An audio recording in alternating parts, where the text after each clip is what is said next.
வணக்கம். இன்னைக்கு நாம ஒரு ரொம்ப சுவாரஸ்யமான விஷயத்த பத்தி ஆழமா பார்க்க போறோம். ம் விஷயம் பணத்தை பத்தி தான். ஆனா ஒரு நிமிஷம். இது பட்ஜெட் போடுறது, இன்வெஸ்ட் பண்றது, இல்ல கடுமையா உழைக்கிறது பத்தி இல்ல. அதுக்கு மேல ஆமா, அதுக்கெல்லாம் மேல உங்க உள் ஆற்றல், அதாவது உங்க ஆறா, செல்வத்தை ஈர்க்கறதுல எவ்ளோ பெரிய பங்கு வகிக்குதுன்னு பார்க்க போறோம். சரி. இதுக்காக நாம எடுத்துக்கிட்ட சோர்ஸ் நெப்போலியன் ஹில் தத்துவங்களோட அடிப்படையில எழுதப்பட்டிருக்கு. கரெக்ட். அது சொல்லுது, உங்க எண்ணம், உங்க உணர்ச்சி, உங்க நம்பிக்கை தான் உங்க பேங்க் பேலன்ஸ முடிவு பண்ணுதுன்னு. சொல்லப்போனா நம்மளோட நோக்கம் ஒண்ணுதான். பணத்தை பத்தின நம்ம பார்வையே மாத்தணும். ஆமா, ஏன் ராப்பகலா உழைக்கிற சிலர் ஏழையாவே இருக்கிறாங்க, ஆனா சிலர் மட்டும் சுலபமா செல்வந்தராகறாங்கங்கிற கேள்விக்கு பதில் தேட போறோம். ஆமா. ஆனா நீங்க ஆறான்னு சொன்னதும் பலருக்கும் இது எதுவும் அமானுஷ்ய சக்தி, ஒரு போலி அறிவியல் மாதிரி தோணலாம். எனக்குமே அப்படிதான் முதல்ல தோணுச்சு. ஆனா இந்த சோர்ஸ் அதை ரொம்ப பிராக்டிக்கலா விளக்குது. உங்க ஆறாங்கிறது நீங்க யாருங்கிற உங்களோட மௌன விளம்பர பலகை மாதிரி. மௌன விளம்பர பலகையா? அது என்ன? அதாவது நீங்க ஒரு வார்த்தை பேசுறதுக்கு முன்னாடியே மத்தவங்களுக்கு உங்கள பத்தி ஒரு சிக்னல் போயிடும். நீங்க என்னவா இருக்கீங்களோ அதத்தான் இருப்பீங்க. ஓஹோ. நீங்க எதை துரத்துறீங்களோ அதை உங்களை விட்டு விலகி போகும்னு அந்த சோர்ஸ் சொல்லுது. உங்க மனசுக்குள்ள ஆழமா நீங்க ஒரு பற்றாக்குறை உணர்வோடு இருந்தீங்கன்னா, ம். உங்க கனவு எவ்வளவு பெருசா இருந்தாலும் அந்த உணர்வு ஒரு தடைக்கல்லா நிக்கும். இததான் நாம இன்னைக்கு உடைச்சு பார்க்க போறோம். ஓகே, இது ஒரு நல்ல தொடக்கம். அப்போ இந்த ஆறாங்கிறது நம்மளோட உணர்ச்சி பழக்கங்களோட ஒரு பிரதிபலிப்பு, அப்படிதானே? கரெக்ட். நம்ம திரும்ப திரும்ப என்ன நினைக்கிறோமோ, என்ன நம்புறோமோ, அது சேர்ந்து உருவாகிற ஒரு விஷயம். 100% அது ஒரு காந்த சக்தின்னு கற்பனை பண்ணிக்கோங்க. ஒண்ணு நீங்க நல்ல வாய்ப்புகளையும் பணத்தையும் உங்க பக்கம் ஈர்க்கிற ஒரு காந்தமா இருப்பீங்க. இல்லனா? இல்லன்னா அத உங்கள விட்டு விலக்கி தள்ளுற ஒரு விரட்டியா, ஒரு ரெப்பலண்டா இருப்பீங்க. நடுவுல இருக்க வாய்ப்பே இல்ல.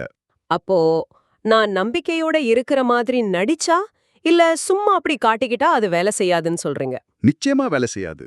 ஆனா அதே சமயம் ஆதாரம் இல்லாமலேயே நம்பணும்னு சொல்றீங்க. இது கொஞ்சம் குழப்பமா இருக்கு. மிக முக்கியமான கேள்வி. இங்க தான் விஷயமே இருக்கு. Fake it till you make இட்ங்கிறது இங்க வேலைக்கு ஆகாது. ஏன்? ஏன்னா பிரபஞ்சம் இல்ல இந்த உலகத்தோட ஆற்றல்னு வச்சுக்கோங்களேன், அது உங்க வார்த்தைகளை கேட்காது, உங்க நடிப்பை பார்க்காது. அப்ப எதைத்தான் அது படிக்கும்? உங்க ஆழமான உண்மையான அதிர்வை, அந்த வைப்ரேஷனை மட்டும்தான் படிக்கும்னு இந்த சோர்ஸ் சொல்லுது.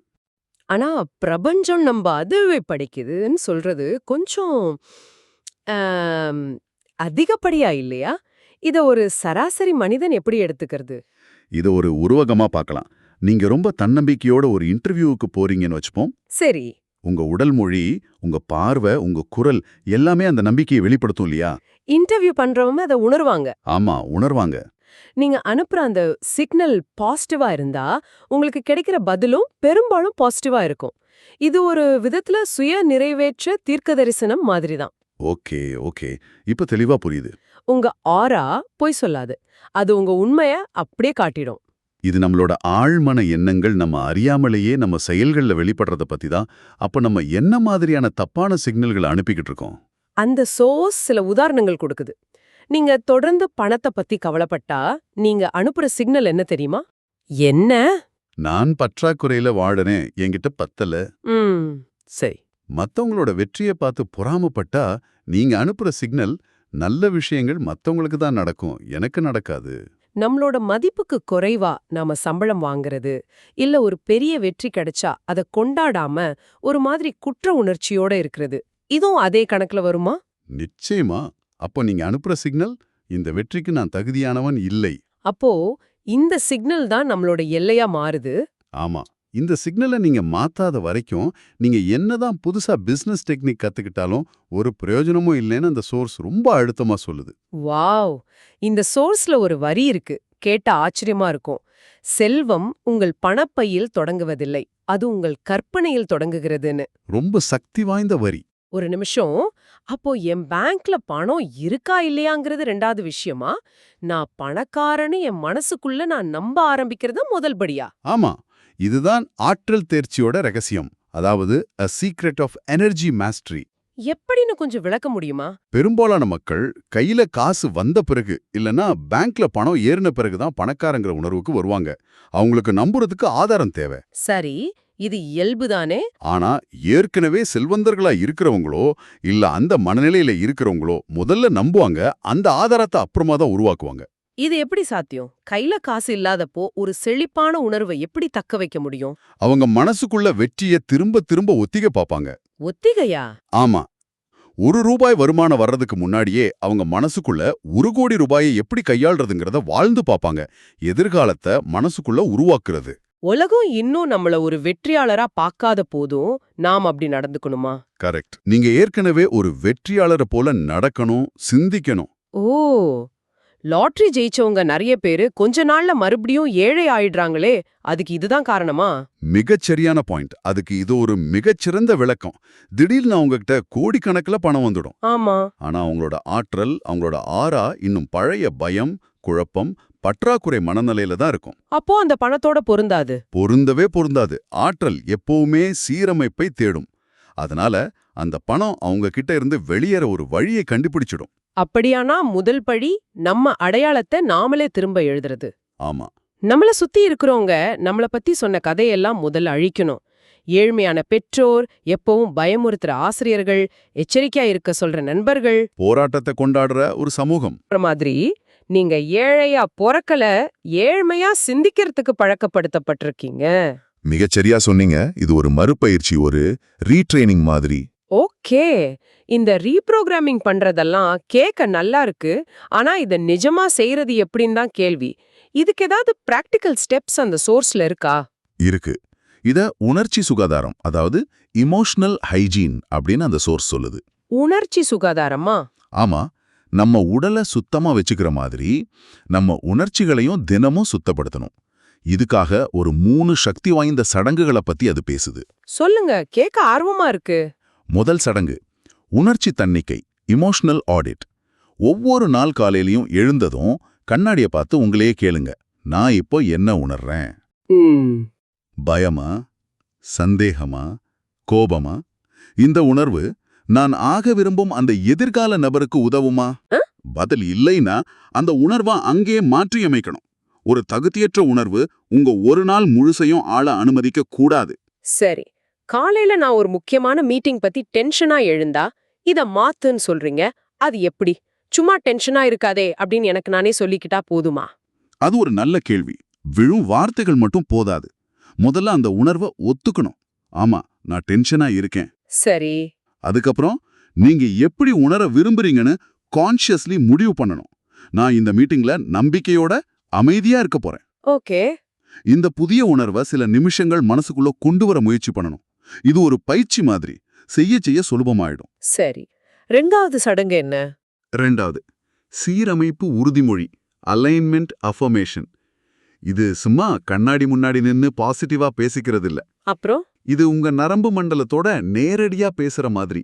நான் அபரிமிதத்துடன் பாதுகாப்பாக இருக்கிறேன், வெற்றி என்னை நோக்கி பாய்கிறது போன்ற வாக்கியங்களை வெறும் வார்த்தைகளா சொல்லாம அந்த உணர்வை உடம்புல கொண்டு வரணும். நான் பாதுகாப்பா இருக்கேன்னு சொல்லும்போது அந்த பாதுகாப்பான உணர்வை உடம்புல உணர முயற்சி பண்றது. ஓஹோ, இது உலகத்தை ஈர்க்கிறதுக்கு முன்னாடி நம்மள நாமளே சரி பண்ணிக்கிறது. கரெக்ட். உங்களை நீங்களே மறுசீரமைச்சிக்கிறதுக்கு. சரி, 3வது? 3வது காட்சிப்படுத்தல் மறுபயிற்சி, விஷுவலைசேஷன் ரெப்படிஷன். இதுவும் பலர் கேள்விப்பட்டதுதான். ஆனா இதுல ஒரு சின்ன வித்தியாசம் இருக்கு. என்னது? உங்க எதிர்காலத்தை ஒரு சினிமா மாதிரி வெளியிலிருந்து பார்க்க கூடாது. நீங்க யார் ஆக விரும்புறீங்களோ அந்த நபரோட கண்களுக்குள்ள இருந்து உலகத்தை பார்க்கணும். உள்ள இருந்து பார்க்கணுமா? ஆமா, அவரோட நம்பிக்கையோட நடக்கணும், அவரோட தோரணையோட உட்காரணும். அந்த அடையாளத்தை உங்க மனசுக்கும் உடம்புக்கும் அவ்வளவு பரிச்சயமாக்கிடணும். உங்க உடல் அது தானாகவே ஏற்றுக்கொள்ள ஆரம்பிக்கணும். இது தவிர வேற ஏதாவது டெக்னிக் இருக்கா? இருக்கு. ஆற்றல் மிக்க முன்னோட்டம், அதாவது எனர்ஜெட்டிக் ப்ரீப்ளேன்னு ஒரு நுட்பம் இருக்கு. அது என்ன? ஒரு முக்கியமான ஃபோன் கால் பண்ண போறீங்க இல்ல ஒரு மீட்டிங்க்கு போறீங்கன்னா அதுக்கு முன்னாடி ஒரு 5 நிமிஷம் ஒதுக்கி சரி, அந்த நிகழ்வு நீங்க எதிர்பார்த்ததை விட பல மடங்கு சிறப்பா நடந்ததா கற்பனை பண்ணணும். அந்த வெற்றி உணர்வு, அந்த மகிழ்ச்சியை நல்லா உணர்ந்துட்டு அப்புறமா அந்த உண்மையான நிகழ்வுக்குள்ள போகணும். இது ஒரு குவாண்டம் ஒத்திகை மாதிரி. ஆமா, நீங்க அந்த வெற்றிக்கு தேவையான ஆற்றலை முன்னாடியே உருவாக்கிடுறீங்க. வாவ், நீங்க சொல்றது பார்த்தா நம்ம தனியா பண்ற பயிற்சிகளை விட நம்மள சுத்தி யார் இருக்காங்கங்கிறதும் ரொம்ப முக்கியம் போல இருக்கே. மிக மிக முக்கியம். சோர்ஸ்ல ஒரு அருமையான வரி இருக்கு. சுற்றுச்சூழல் ஒரு பெருக்கி. Environment is an amplifier. ஆஹா, நீங்க எதிர்மறையா பேசுறவங்க, வதந்திகள் பேசுறவங்க கூட இருந்தீங்கன்னா உங்க மனசுல இருக்கிற சின்ன சுயசந்தேகம் கூட பெரிசா வளர்ந்துடும். சரிதான். அதே சமயம் உங்கள நம்புற, உங்கள வளர தூண்டுற ஆட்கள் கூட இருந்தீங்கன்னா உங்களோட சிக்னல் இன்னும் வலுப்பெறும். அப்போ நம்ம அறைய, நம்ம நம்பர்களை, நம்ம பாக்குற விஷயங்களை கூட கவனமா தேர்ந்தெடுக்கணும். நிச்சயமா. சரி, இந்த மாதிரி ஒரு காந்த சக்தி உள்ள ஆறாவை உருவாக்குறதுக்கு அடிப்படை குணங்கள்னு ஏதாவது இருக்கா? எதை நோக்கி நம்ம வேலை செய்யணும்? ஒரு கட்டமைப்பு மாதிரி. இருக்கு.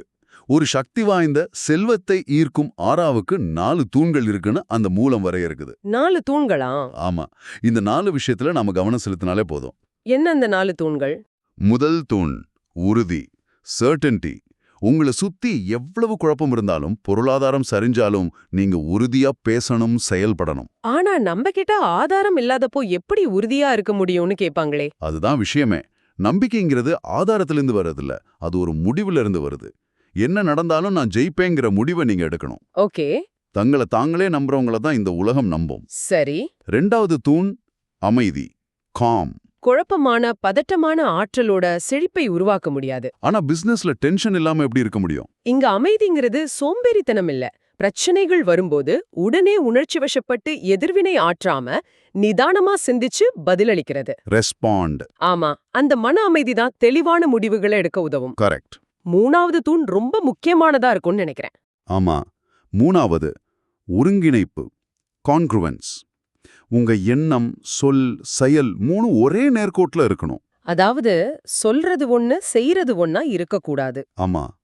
நான் பணக்காரன் ஆக போறேன்னு சொல்லிட்டு ஒரு சின்ன செலவு பண்ண பயப்படக்கூடாது. வெற்றி வேணும்னு காட்சிப்படுத்தி விட்டு அதுக்கு தேவையான ஒழுக்கமான செயல்களை செய்யாம இருக்கக்கூடாது. இதுதான் எல்லாத்துலயும் கஷ்டம்னு நினைக்கிறேன். ஆனா இந்த சீரமைப்பு ஒரு விருப்பம் இல்ல, அதுதான் வெற்றிக்கான திறவுகோல். சரி, 4வது தூண் என்ன? 4வது மற்றும் மிக முக்கியமானது பங்களிப்பு, கான்ட்ரிபியூஷன். பங்களிப்பா? நீங்க செல்வந்தராக விரும்புனா மதிப்பு மிக்கவராயிருங்க. மத்தவங்க வாழ்க்கையில ஒரு மதிப்பு உருவாக்குங்க. கணக்கு பார்க்காம கொடுங்க. நம்ம கிட்ட இல்லாதப்ப எப்படி கொடுக்கறது? அது உங்க நேரமா இருக்கலாம், அறிவா இருக்கலாம், உதவியா இருக்கலாம். மத்தவங்களோட பெரிய பிரச்சனைகளை தீக்கிற வழியை தேடுங்க. சேவை செய்ய முன் வரும்போதுதான் பெறுவதற்கான தகுதியை நீங்க சம்பாதிக்கிறீங்க. நீங்க சொன்ன இந்த 4வது தூண் நான் முன்னாடி கேட்ட ஒரு கேள்வியோட இணையுது. நம்ம கிட்ட பணம் இல்லாம இருக்கலாம், ஆனா நம்ம கிட்ட இருக்கிற நேரம், அறிவு, அன்பு மாதிரியான விஷயங்களை கொடுக்க ஆரம்பிக்கிறதா முதல் படியோ? அருமையா நினைச்சிங்க. அதுதான் பாயிண்ட். நீங்க கொடுக்க ஆரம்பிக்கும்போது உங்க மனநிலை பற்றாக்குறையிலிருந்து அபரிமிதத்திற்கு மாறுது. ஓ, என்கிட்ட கொடுக்கறதுக்கு ஏதோ இருக்குங்கிற எண்ணமே ஒரு சக்தி வாய்ந்த சிக்னல். நான் போதும், நான் தயார், நான் தான் அந்த நபர் அப்படின்னு நீங்க இப்பவே எடுக்கிற முடிவுதான் எல்லா ஆற்றல் தேர்ச்சிக்குமான விதை. அப்போ சுருக்கமா சொல்லணும்னா, செல்வங்கிறது நாம என்ன செய்யறோங்கிறதோட விளைவில்ல, இல்ல, நாம யாராகிறோங்கிறதோட ஒரு பக்க விளைவு. அப்படிதானே? மிகச்சரியா சொன்னீங்க. உண்மையான பரிசு அந்த பணம் இல்ல, உங்க ஆற்றலை சீரமைக்கிற அந்த பயணத்துல உங்களுக்கு கிடைக்கிற மனத்தெளிவு, உணர்ச்சி ஒழுக்கம், தன்னம்பிக்கை தான் உண்மையான செல்வம். அதை யாருமே நம்ம கிட்ட இருந்து திருட முடியாது. நிச்சயமா. நீங்க அதிகமா செய்யறதுல கவனம் செலுத்தாதீங்க, அதிகமா மாறுறதுல கவனம் செலுத்துங்க. அருமை. நம்மளோட ஆறாதான் நம்மளோட மௌன விளம்பர பலகை.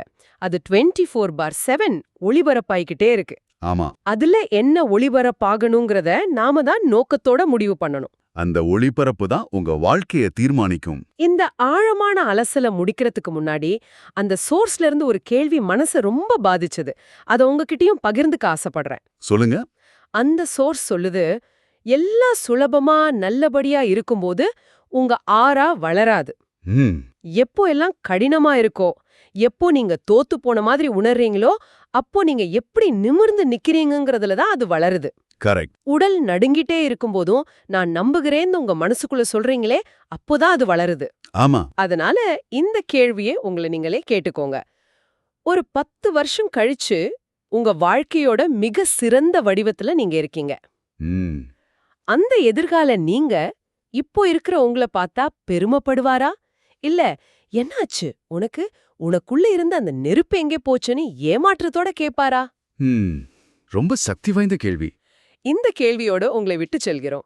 சிந்தித்து பாருங்கள்.